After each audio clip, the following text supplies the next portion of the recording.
जय हिंद। आज की वीडियो में हम लोग क्या देखेंगे? आज की वीडियो में हम लोग क्या देखेंगे? काल्पनिक ऊर्जाओं का क्वांटमीकरण। ठीक, क्वांटमीकरण तथा शुद्ध काल्पनिक वर्णक्रम देखेंगे। देखिए, शुद्ध काल्पनिक वर्णक्रम क्या होता है उसको देखते हैं। तो देखिए, हमारे पास क्या आता है, इसमें क्या किया गया है, दो परमाणु वाले ऊर्जा, ठीक, दो परमाणु वाले कण को लिया गया है। एक पहला कण लिया गया है, एक दूसरा कण लिया गया है। ठीक, तो हमने देखा था कि जो डी ब्रॉगली, पिछले अध्याय में हम लोग देखा था डी ब्रॉगली है, और जो आइंस्टीन है, और ये क्या था, प्लांक नियतांक थे। इसने क्या बताया था, तरंग क्या करता है, एक कण की भांति व्यवहार करता है। ठीक, तरंग एक कण की भांति व्यवहार करता है करके हम लोग जानते हैं। ठीक, तो उसी को यहाँ पर क्या किया है, बताया गया है। ठीक, कि दो कण लेते हैं, मतलब तरंग लेते हैं। ठीक, दो तरंग लेते हैं, जिसमें क्या किया जाता है, जिसको गति कराया जाता है। दो कण को क्या किया जाता है, कंपन कराया जाता है। ठीक, कंपन कराने पर क्या होता है, उसमें हमें शुद्ध काल्पनिक वर्णक्रम प्राप्त होता है। उसी को हम लोग देखेंगे। तो देखिए, यहाँ पर देखिए दो क्या दिया गया है, दो वर्णक्रम को यहाँ पर गति कराया गया है। तो देखिए, एक द्विपरमाणुक अणु को एक पिंड आवर्ती दोलित्र के समान माना जा सकता है। अर्थात यह माना जा सकता है कि द्विपरमाणु अणु में आंतरिक बलों के कारण दोनों परमाणु में इस प्रकार का आबंधन होता है। उत्तेजित होने पर दोनों परमाणु अपने माध्य स्थिति के दोनों ओर सरल आवर्ती कंपन करने लगते हैं। ठीक, तो क्या किया गया है, पहले इसको क्या किया जाता है, ऐसे करके इस तरह से ऐसे गति कराया जाता है, ऐसे इस तरह से गति कराया जाता है। तो दोनों को क्या किया जाता है, दोनों को कंपन कराया जाता है, दोनों को क्या किया जाता है, गति कराया जाता है। तो ये अपने जो यहाँ से ऐसे जा रहा है, क्षैतिज में इस तरह से जा रहा है, तो ये अपने पर क्या करता है, कंपन करने लगता है। ठीक, जो तरंग है वो क्या करना है, कंपन करने लगता है। जैसे कि आप देखना, जैसे कि कहीं पर इंजन चलता है तो घर में क्या आता है, धध धध धध कंपन करने लगता है। ठीक, उसी प्रकार से यहाँ पर भी कंपन हो रहा है। ठीक, तो इसी को यहाँ पर देखिए, चित्र में यहाँ पर इसको बताया गया है। ठीक, इसी को हम लोग चित्र पर यहाँ पर दर्शाया गया है।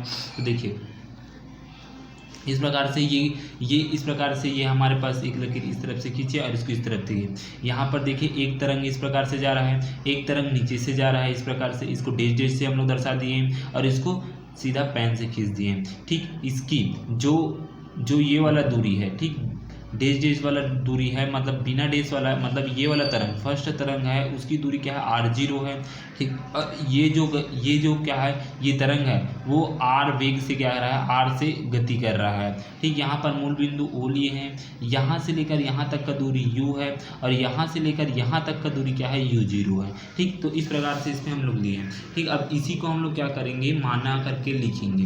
देखिए, यहाँ पर देखिए क्या दिया गया है, यहाँ पर देखिए, चित्र में दोनों परमाणुओं के बीच की दूरी के साथ स्थितिज ऊर्जा में परिवर्तन प्रदर्शित है। इस वक्र को स्थितिज ऊर्जा दूरी वक्र कहते हैं। ठीक, इस चित्र में क्या है, दो परमाणु के बीच की दूरी में स्थितिज ऊर्जा में परिवर्तन प्रदर्शित किया है, जिसे क्या कहता है, स्थितिज ऊर्जा की वक्र दूरी कहा जाता है। स्थितिज ऊर्जा मतलब r है। ठीक, तो r को बोला जा रहा है। ठीक, चित्र से स्पष्ट है कि जब परमाणुओं के बीच की दूरी अनंत होती है, जब इस परमाणुओं के बीच की दूरी, जो बीच है दूरी, उसकी दूरी क्या होता है, अनंत होती है, तब क्या होता है, देखिए। ठीक, जब अनंत होता है तब क्या होगा, यहाँ पर देखिए, इसके आगे देखते हैं, यहाँ पर देखिए।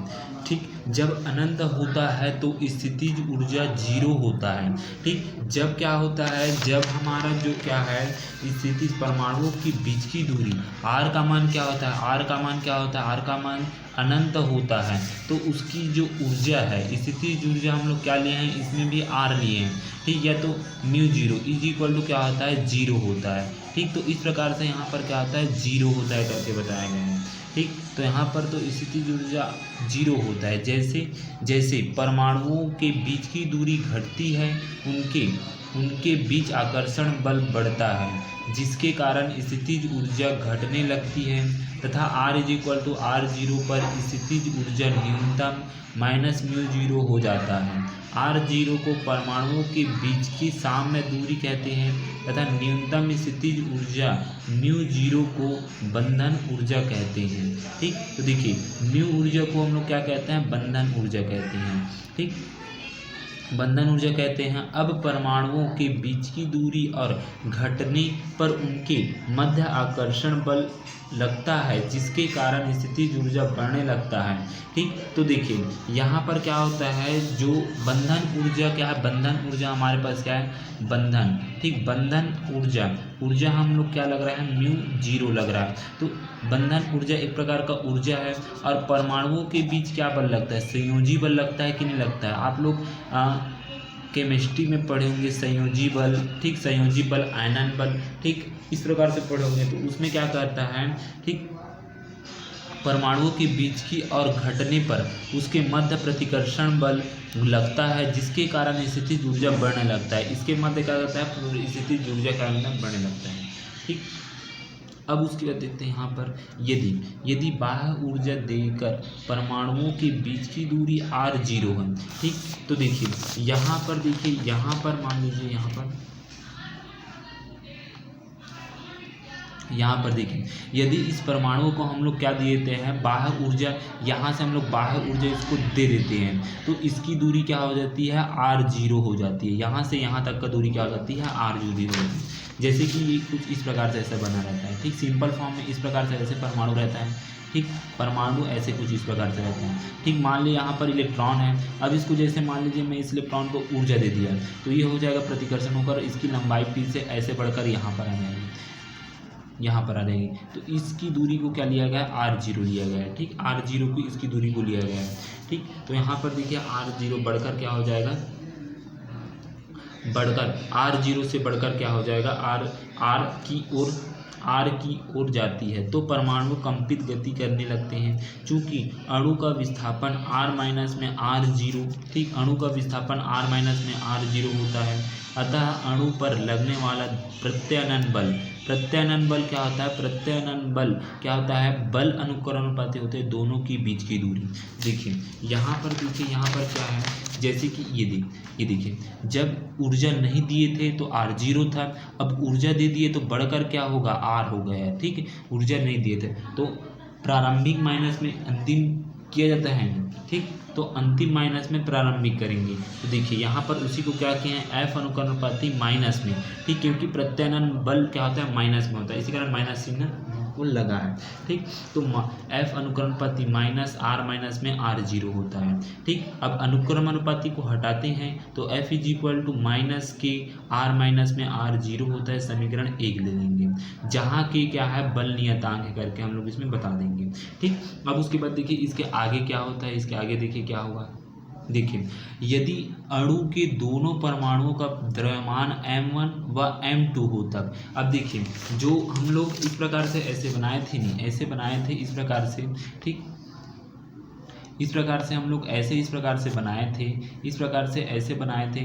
तो इसकी जो इस परमाणु की हम लोग मान लेते हैं, पहला वाला परमाणु का द्रव्यमान m1 मान लेते हैं, दूसरे वाला परमाणु का द्रव्यमान क्या आता है, m2 मान लेते हैं। ठीक, तो पहले वाला परमाणु का m1 और दूसरे वाला परमाणु का मान m2 मान लेते हैं, तो क्या आता है इसमें देखिए, तो हम लोग क्या होता है, तब अणु का समान्वित द्रव्यमान क्या होता है, mu is equal to m1 m2 बटे में m1 प्लस में m2 होता है। अतः अणु की काल्पनिक गति का समीकरण निम्न होगा। ठीक, गति का समीकरण हम लोग जानते हैं, म्यू इंटू में क्या आता है, डी स्क्वायर आर बटे में डी टी का स्क्वायर होता है। क्या होता है, म्यू इंटू में डी स्क्वायर आर बटे में डी टी का स्क्वायर होता है, इज इक्वल टू माइनस के होता है, आर माइनस में r0 होता है। इसको याद रखना, गति के समीकरण के नियम से ये लगा है। ठीक, अब उसके बाद देखिए इस म्यू को हम लोग क्या करेंगे, इस समीकरण 1 से देखिए, समीकरण 1 से देखते हैं। ठीक, समीकरण 1 देखिए कहाँ पर है, यहाँ पर देखिए पलटा के आपको दिखाता हूँ।